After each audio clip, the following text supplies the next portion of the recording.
from us, and I think some of you, looking at the day, like we are starting with the deputy ministers, and each will be sharing a little bit, and then we're going to enter into a time of questions that were submitted by you. So we're going to be going through those questions.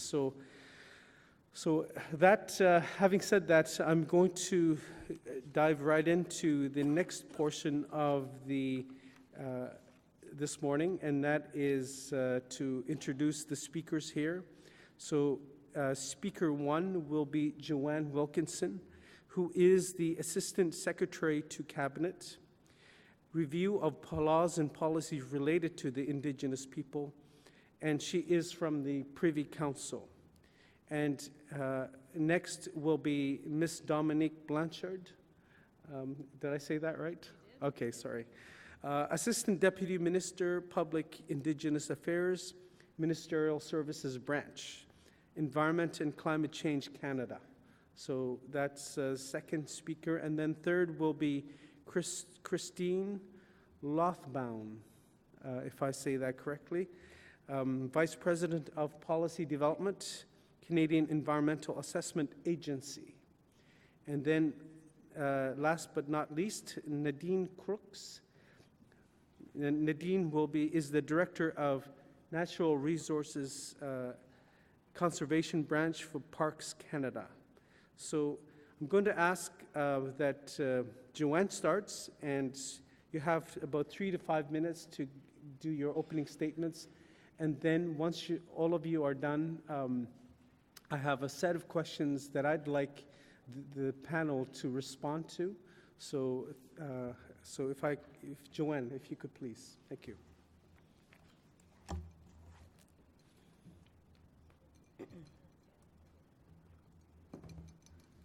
Just going to rearrange the water so I drink my own.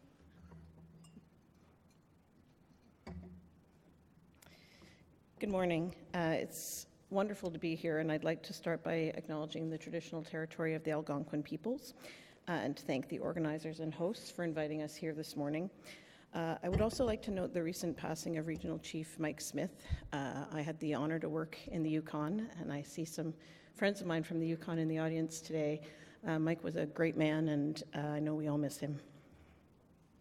So my goal first today, before we launch into the questions, is to provide you with a bit of an overview of the mandate and the work of the Working Group of Ministers as it relates to the implementation of modern treaties. So in February of this year, the Prime Minister announced the establishment of the Working Group of Ministers responsible for reviewing federal laws, policies, and operational practices relevant to Indigenous peoples. The working group is comprised of 6 ministers whose portfolios have significant responsibilities in this area. It's chaired by the Minister of Justice and Attorney General of Canada, the Honourable Jody Wilson-Raybould, and includes Ministers LeBlanc, Bennett, Philpott, Duclos, and Carr. The mandate is ambitious. It is to review the federal system of laws and policies to ensure that the Government of Canada is meeting its constitutional obligations with respect to Aboriginal and treaty rights, as well as adhering to international human rights standards, including the United Nations Declaration on the Rights of Indigenous Peoples. This work is not intended to duplicate the other initiatives already in place, and you'll hear about some of them later. Rather, the work of this group is complementary to the reconciliation framework. So as a collaborative process, the working group is advancing a proactive, whole-of-government and collaborative approach in reviewing laws and policies, including engaging with Indigenous leaders, youth, and experts in policy and legal questions. We've had the honor of having some of you in this room join us for some discussions as well.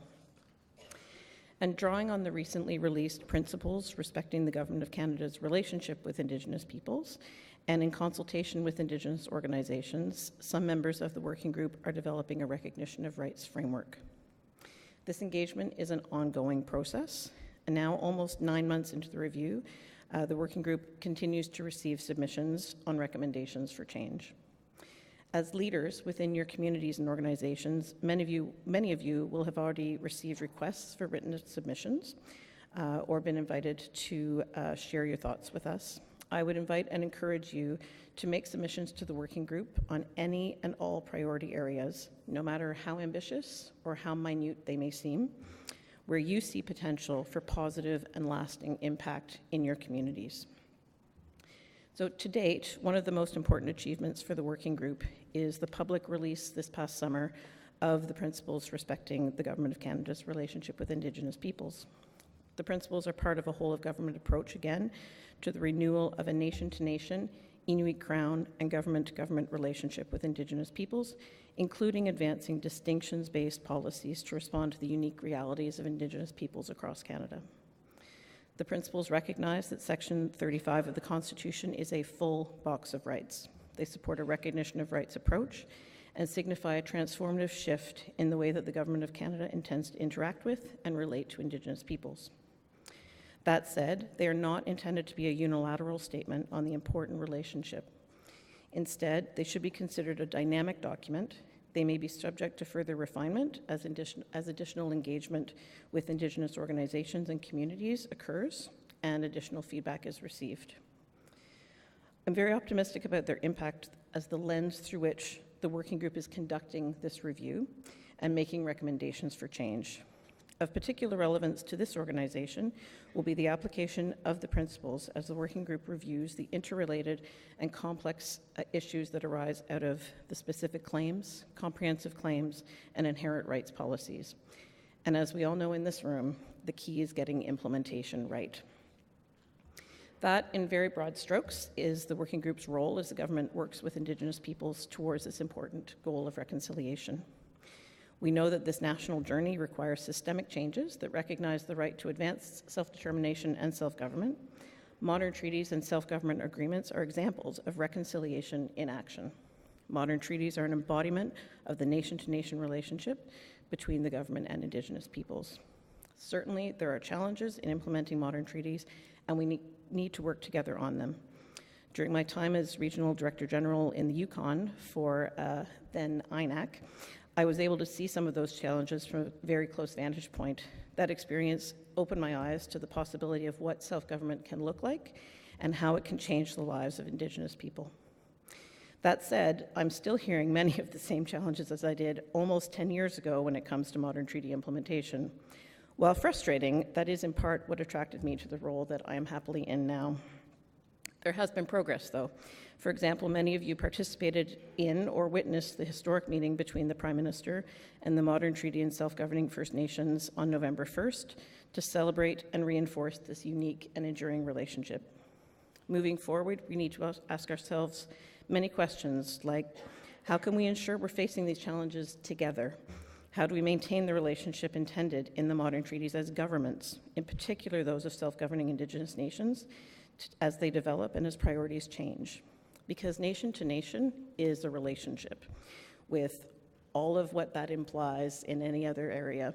I remember many years ago working on the Nisga'a Agreement when it was going through Parliament and fighting the notion that having that act pass meant the end of something. But really it's the beginning of a whole new relationship with all that that implies, the positive and the challenging, based on respect, communication, and learning how to work with each other in a new way. So I'll leave it there for now and turn it over to Dominique. Thank you.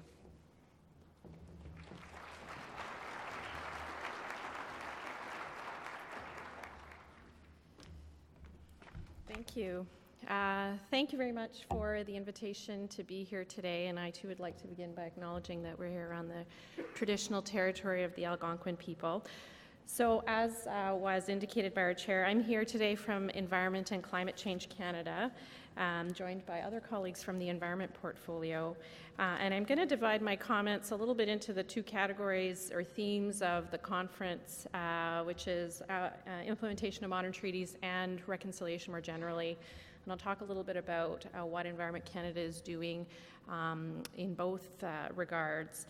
And I'll maybe start by talking a little bit about our mandate. So, excuse me, maybe contrary to my colleague from the Privy Council, the mandate of Environment Canada is pretty clear, based just on the title of the department. We're responsible for protection and conservation of land, air, water, wildlife, We, of course, have responsibilities for meteorological services, so prediction of weather, ice, water. And then the newer part of our mandate relates, or at least the title of our department relates to climate change and how we mitigate and adapt to the impacts of climate change. So based on what I've just described of our mandate, it's clear that we have very strong and significant responsibilities under modern treaties. And I think when it comes to what our department is doing to implement those, I kind of look at it sort of through two lenses. First, how we are raising awareness within the department of our obligations, and second, doing it, how we're doing it, and how we're ensuring that we're doing it right. So in the first category, we have counted nearly 2,000 obligations under modern treaties. And commitments. And I think what I would say is that it's not enough for me to know that, or for a few people in the department to know that. What's really important is for the people on the ground, the scientist who's going to access land to do environmental testing, or the person working in human resources who's maybe working on a staffing action, or the person who's working in procurement to know what those 2,000 obligations are. And that's an effort that is actively underway in the department. And the second piece is what we're doing. So I'm not going to report on all 2,000 of those commitments today, but I'll just touch on maybe a couple of examples that are relevant for our department. The first would be the Inuit Employment Plan. So we, along with several departments, have recently submitted our proposal, which would see an increase in full-time employment of Environment and Climate Change Canada employees in Nunavut, doubling within the next 5 years. And that's something that we're taking very seriously and really putting a lot of focus on figuring out how to make that happen. The other example to mention is the Wildlife Management Board. So we have about 30 of these established under modern treaties. These are the primary mechanism for us to collectively make decisions, provide advice, and ensure that land claim beneficiaries are part of the decision-making process when it comes to wildlife management. And they're also an example of an area where traditional knowledge and scientific information really come together in terms of informing decision-making as it relates to the environment. Turning now maybe to what our department is doing more generally in terms of advancing reconciliation, one of the things that it has come to light within the department that we need to do better is to organize ourselves. So I'm standing here kind of as part of that. My responsibility is one that didn't exist in its current form 6 months ago.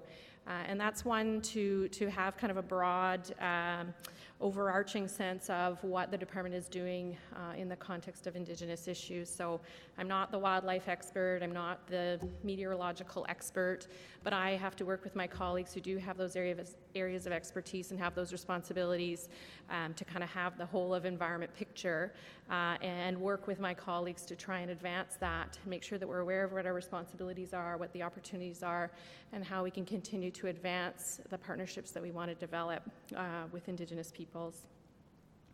Another point to mention is our work on Call to Action 57. So that's another area that we're taking very seriously. The responsibility to make sure that public servants and those in our department are aware of Indigenous history, of Indigenous issues, laws, etc. We're working very closely with colleagues from other departments in terms of developing curriculum, but within our own department, not waiting for broader curriculum to be developed, we're implementing awareness initiatives on a regular basis just to make sure that our employees within the department have that awareness that is so important to kind of developing that relationship.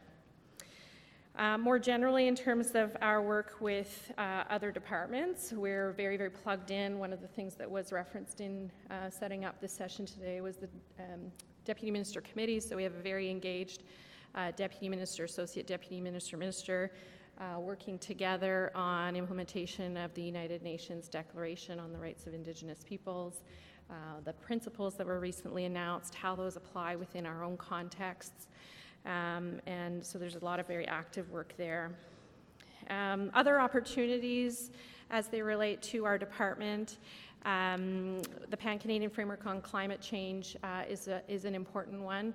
We're working in very close partnership with Indigenous peoples in that context, setting up bilateral tables with First Nations, Inuit, and Métis partners to ensure that those voices are reflected as we develop the policies and programs that are going to be very important in terms of advancing the climate change framework and ensuring that the common objectives there are met.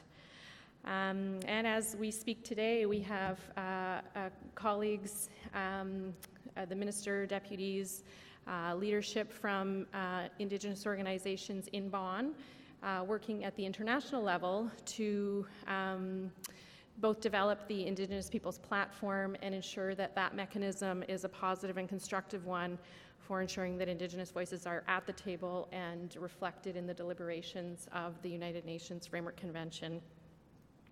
So in closing, I just want to say that the intent of our department is clear. The interest and willingness and intention to advance the relationship with Indigenous peoples is very real to us. I'll acknowledge that change can sometimes be slow and that we don't always get it right, and I think it's been mentioned, I think our chair mentioned that there's been a lot of talk, a lot of commitment, and that the time for action is now. So we're very conscious of that. So I just want to acknowledge that the mistakes have and probably will be made, but the intention is very clear, and that we are really, really driving hard within our department to make sure that we are advancing things. So thank you very much. Thank you, Dominic.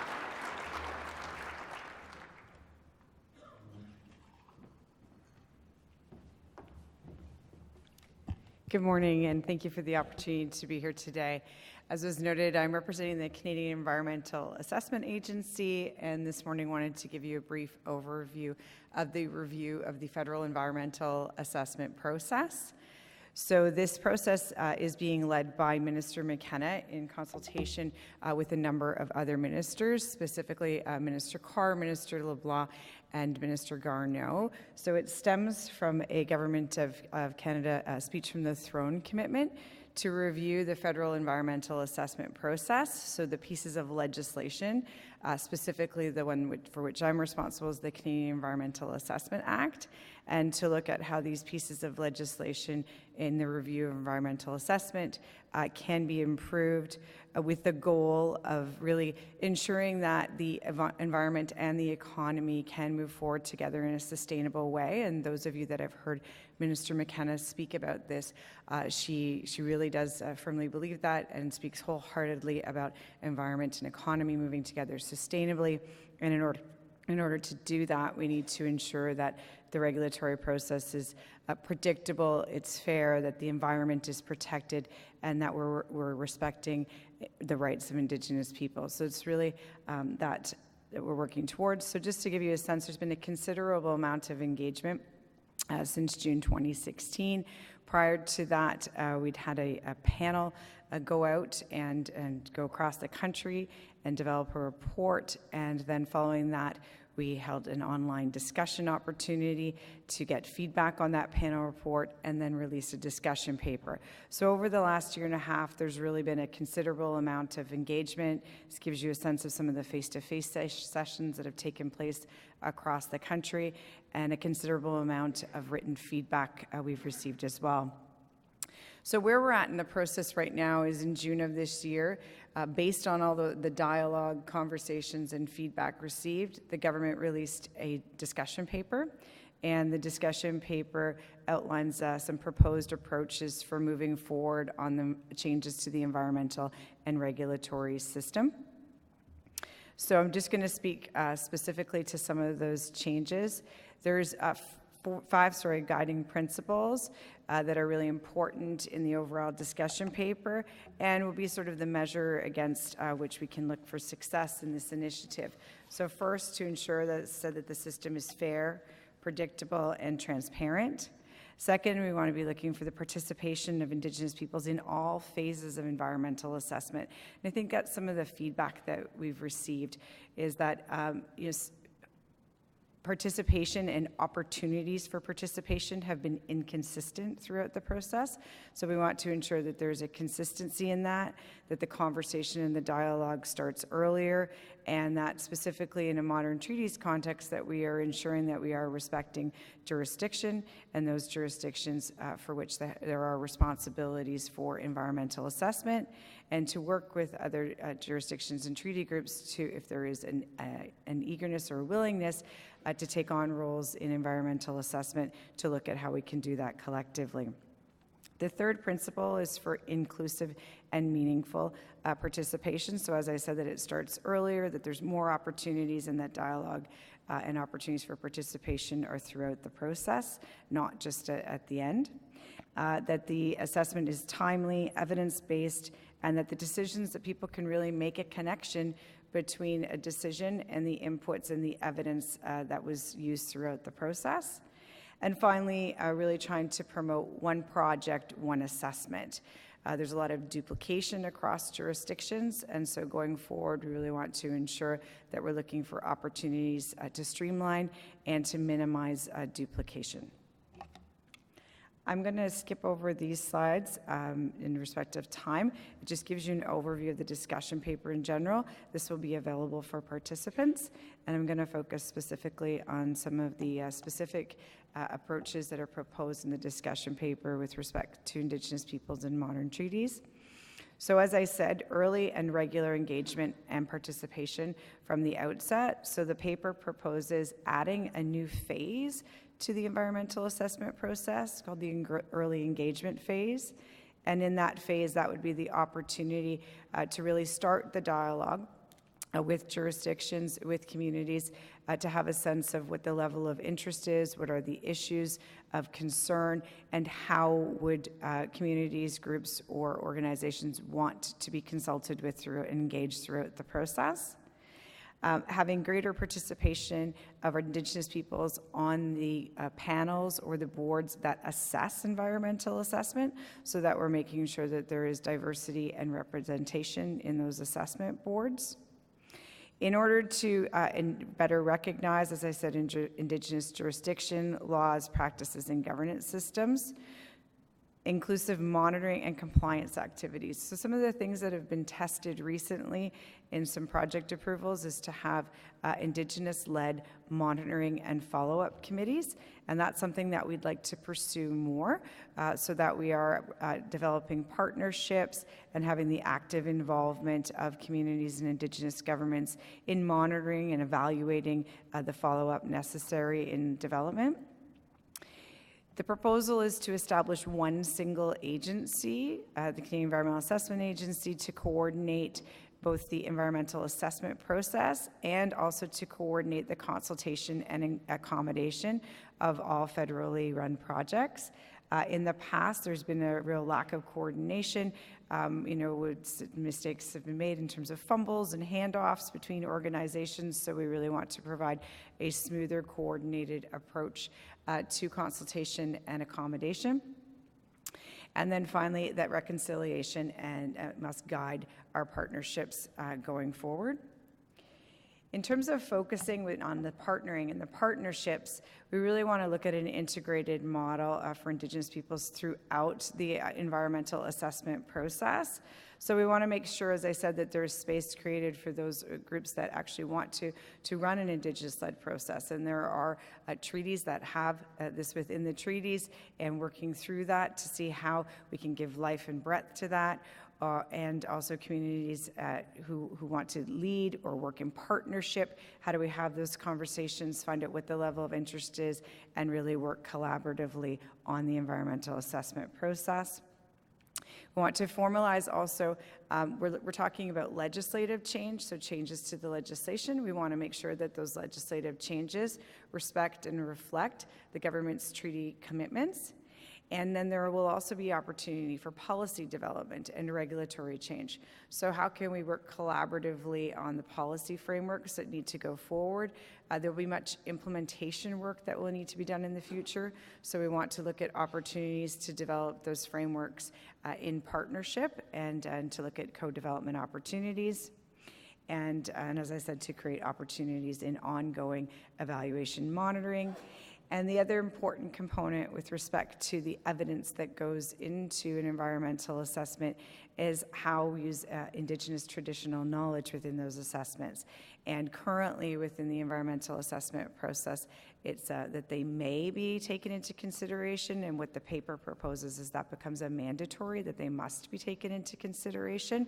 And we want to work collaboratively on the framework and the guidance for how Indigenous traditional knowledge should be interpreted in an environmental assessment process, and how to develop the policy and guidance documents for staff and for industry in using environmental traditional knowledge, Indigenous traditional knowledge, excuse me.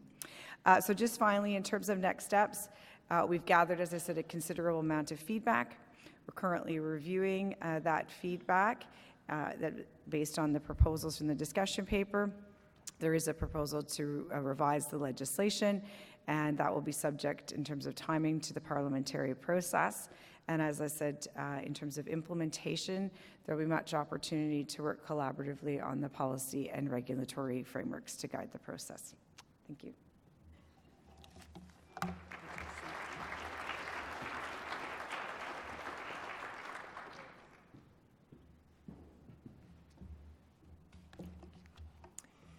Good morning. Uklas Kleta his dakshix huzak soups new channel at utupmus mumuk Parks Canada as the Director of Natural Resource Conservation. My CEO, our Deputy Head, Danielle Watson, sends his regrets that he's not here today, and I'm here in his stead.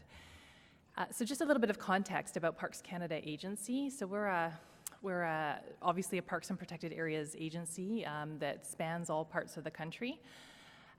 We protect collectively 350,000 square kilometers of lands in Canada, or 3.5% of the Canadian land base, and certainly are the largest federal land manager on behalf of the federal government.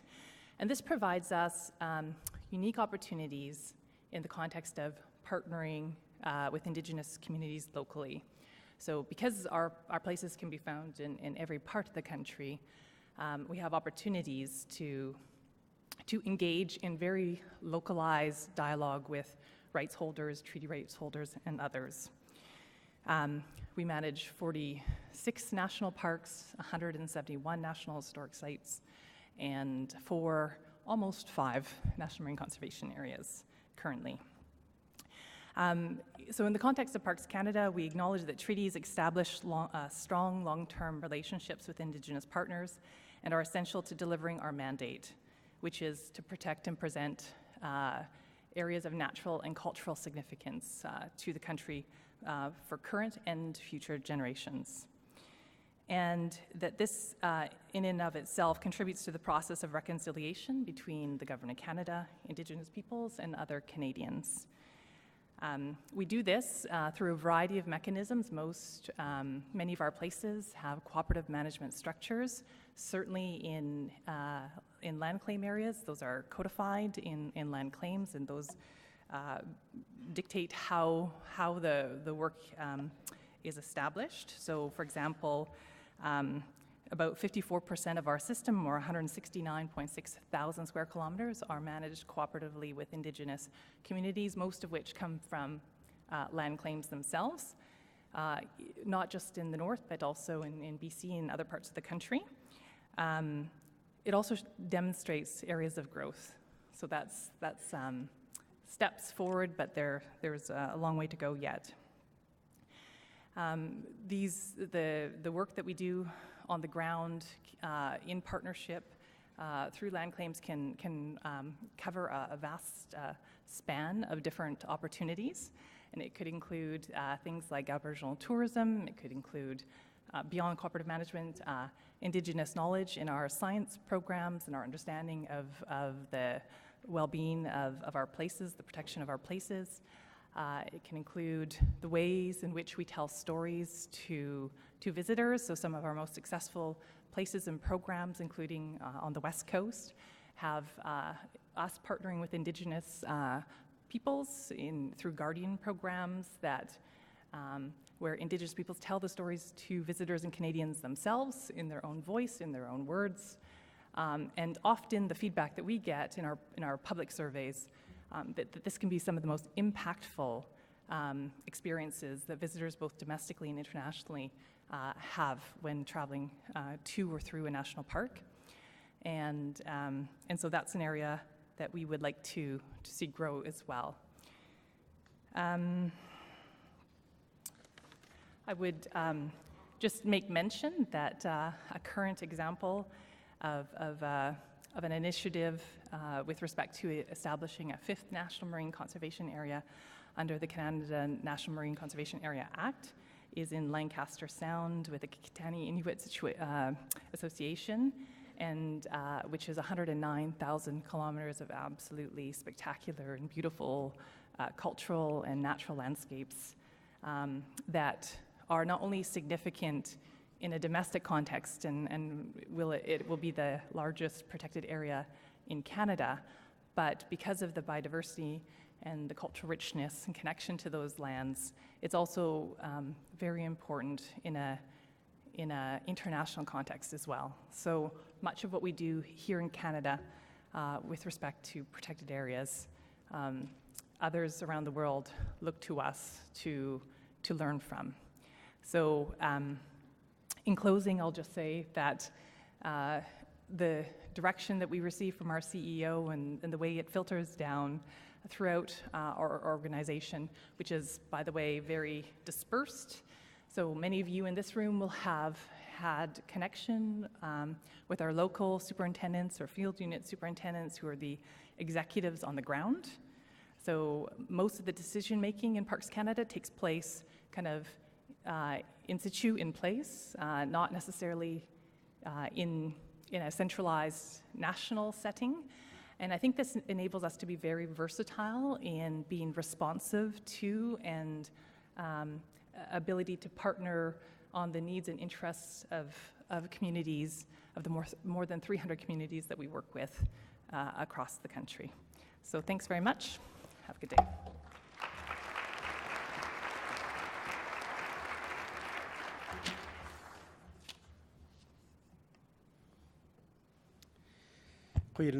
Thank you very much, panelists.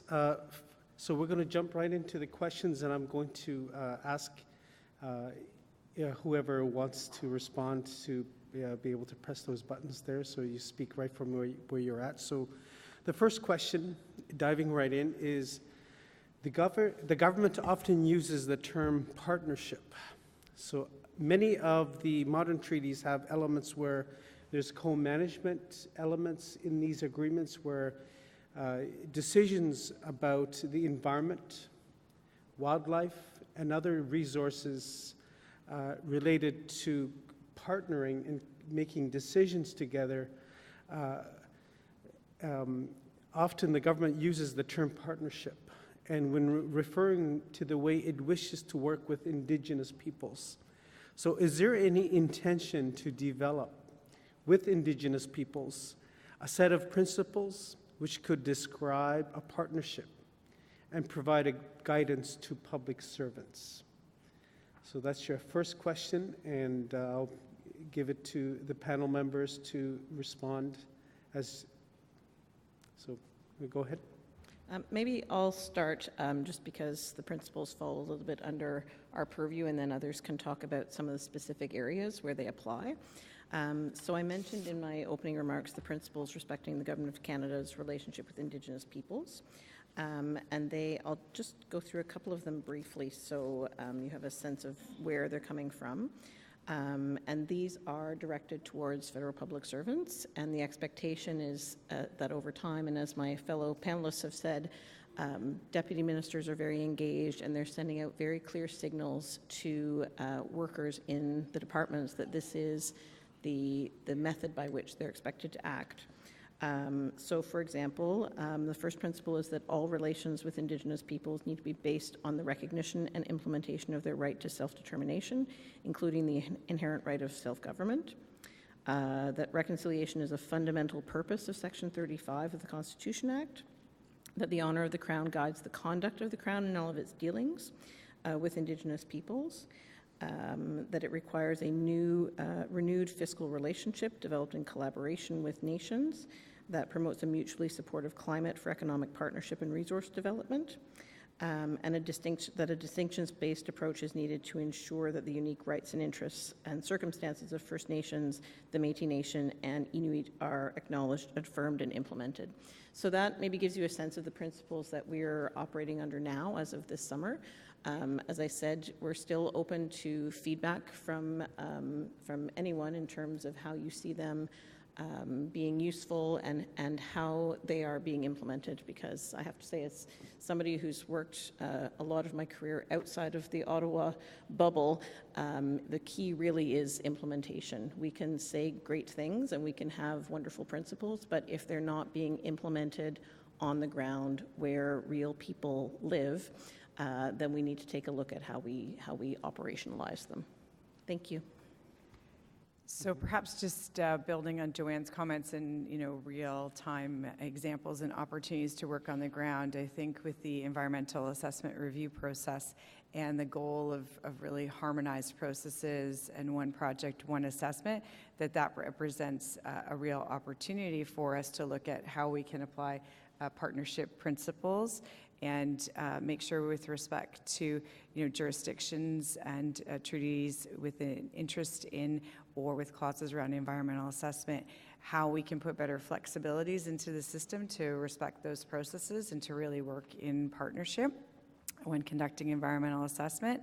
And so, there is a real interest on the behalf of the Canadian Environmental Assessment Agency to talk about how we can do that going forward. So that would be one of those areas, for future collaborative policy development work, to say how can we really reflect that partnership in environmental assessment to make sure that we are harmonizing with Indigenous jurisdictions and ensuring that the system is flexible enough to be able to account for that. In the past, some of our timelines have set up restrictions that don't make it easy to partner or collaborate. So we want to look at and explore how we can do that better going forward. Good. Anybody else? Okay. I'll maybe just add, excuse me, Joanne outlined the principles that we're all working under, and I think it's incumbent on departments to as Christine alluded, figure out what those principles mean in terms of practical application. And for us, I think, a big part of partnering is going to mean and is meaning listening better, and not just listening but hearing better, and preparing our employees to do that, and looking for ways in which we can really bring out or provide opportunities to have voices heard by our employees, I think is a really important part. So that may not be a principle, but just in terms of how we apply what has been set out at the 30,000 foot level practically within our department, I think that's an important element for us. I would just add another practical recent example. So some of you may have heard about the Pathway to Canada Target 1, part of which is exploring the idea of Indigenous protected and conserved areas in partnership with Indigenous peoples. And the principles that were put out this summer by the Department of Justice have been very useful in helping to guide the fundamental thinking and design of the work being undertaken. And it very much is an iterative learning process, though. So when you start putting some of these principles on the ground in practical terms, it just means that, as Dominic mentions, lots of ongoing dialogue and conversation about what's working and what's not working, and making adjustments collectively moving forward. Great, thank you. And the next question is specific to your departments and related to some of the capacity issues of our modern treaty members, and that is, how is your department working to effectively engage with modern treaty partners while reducing or trying to control engagement fatigue? So engagement fatigue is experienced by, some of the smaller organizations that carry some of our voices and some of our processes. So I'll open it up to the panelists. I can maybe start on this. I think there's certainly an acknowledgement that that's very real, and you know, it's plain to see why that would be an issue, given you know, the number of departments, the number of people within each department, all kind of trying to engage on whatever they think is the priority of the day. And so something we're trying to do is sort of streamline or establish more structured work plans, or establish sort of shared priorities with some of our partners to reduce some of the ad hoc nature of the requests that we might be sending out. So our Minister and President Obed recently articulated a work plan between our department and ITK that was established based on what were agreed upon priorities. So it's not just what Environment Canada thinks is important, but what both partners in the agreement think are important. And through that work plan, we hope to be able to work, as I said, in a more structured way, and hopefully reduce some of the ad hoc requests or pressures that we're placing on our partners. So that's just one kind of example. Okay. With respect to the environmental review process, I can tell you a little bit what we did, and the question asks us whether we're effectively working to engage. So I can tell you a little bit about what we do, and we're always interested in feedback in terms of whether that has been effective and whether we've achieved, you know, the set out goals, because as I said, this is a relationship that's been going on for the past about you know, a year and a half in terms of engagement, and will continue into the future. So if there's improvements that need to be made, we'd appreciate receiving feedback. So some of the things we've tried to do is to make, of course, funding available, to make sure that people know in advance that that funding is available, and to have agreements that endure over a period of time. So we had them over a 2-year period, as opposed to just you know, a short term period with eligible activities for that funding. At each point in the process, we have had different methods for engaging. So we've had you know, online comments, we've distributed letters, we've made contact with all modern treaty groups and communities, and we've offered opportunities to get together and meet face-to-face as well. So you know, both the written and face-to-face exchanges. And we've also, you know, in the discussion paper, so in those sessions, we've also tried to partner with the other regulatory reviews, the other 3 departments, to, if there's a session going on and there's an interest in speaking to all 4 reviews, to do that at the same time. And then finally, in the discussion paper, there is a proposal going forward to look at how the federal family can look at streamlining its terms and conditions for funding arrangements, and whether there's an opportunity to, instead of having separate funding arrangements, to have a more combined funding agreement with a number of different departments. So that is a proposal that we're exploring into the future. All right. Okay, thank you. And was there another response to this? Okay, all right. Third question is, what does a nation-to-nation relationship look like? I remind you, the modern treaties, this meeting is about, the theme is modern treaties and reconciliation. So from your perspective, what does a nation-to-nation relationship look like from the departmental perspective? So I'll open up to the panelists to answer that. I can maybe start on that one. So I'm in a very small department. We're a central agency, and our minister is the Prime Minister. And I think it's no secret that the Prime Minister considers this relationship the most important relationship that he has. He has undertaken to be personally engaged in many things that former Prime Ministers have not. I referred earlier to the November 1st meeting, which is groundbreaking, and as somebody who's worked in this field for a long time, it was really amazing to see that happen. I think that's a very deep commitment that finds its way through the entire department, and I think it's really made people think about what the relationship can look like, and I think that's an active discussion. From the working group's perspective, I can tell you those ministers are very engaged in trying to find ways to make the relationship work. They're deeply committed and really personally engaged in it. And I think that's really at the end of the day, that's what it's all about, is that leadership, and then the leadership kind of finding its way through the bureaucracy that we all come from. It's a large organism, the public service, and finding ways to kind of shift the culture within the bureaucracy is not a short-term project, but it's one where I think there's been a lot of movement. I know, I don't know if Kashada Henny Carville is in the room, but I know when I was in the Yukon, I remember having conversations with him about, how to get other departments and other ministers beyond INAC to the table.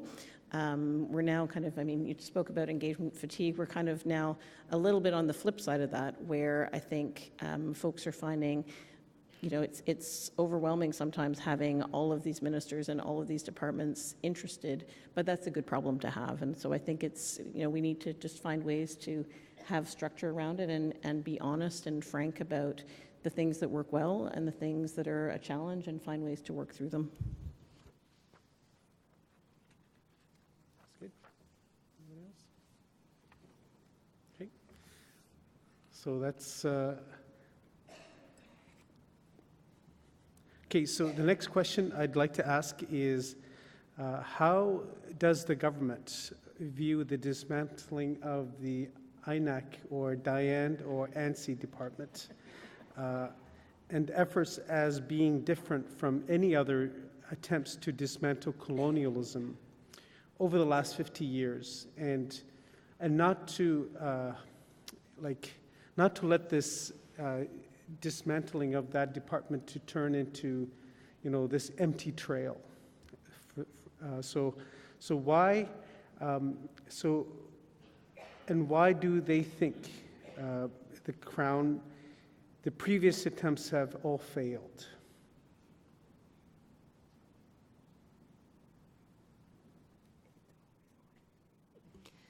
I guess I'm not equipped to speak to the changes to DIAND or ANSI or INAC, or why those changes were made. I guess I can only say that from my perspective, and this is a personal view, I think it's certainly a signal of the intentions of the government, and an acknowledgement that the way in which we were organized, or we've organized ourselves, is meaningful in the context of trying to build that relationship. So I don't have any kind of inside scoop on how those decisions are made, but like I said, I think it's just an acknowledgement of the importance of structures in how we will continue to work together. Maybe I can just say, as somebody who worked in the all previous versions of what you described, we tried to do that for a long time, tried to, really kind of split those functions out and have a service delivery function and kind of more of a relationship function. And there has never been the commitment to that happening that we see now. Having two ministers is a huge, makes a huge difference in this work. And ministers who are committed to engage with Indigenous people in that journey. I like that you used the word dismantling. We've heard a lot of people refer to it as the split, and I know that there's a very strong feeling that it's not a split. It is truly a dismantling and then a rebuilding and a creation of those two functions with a very kind of new approach. So I think that is a genuine thing. And I think, there has never been this level of commitment to having that happen. It dates back to, RCAP and beyond, before RCAP, right, this idea. So to see it kind of coming to fruition is very exciting.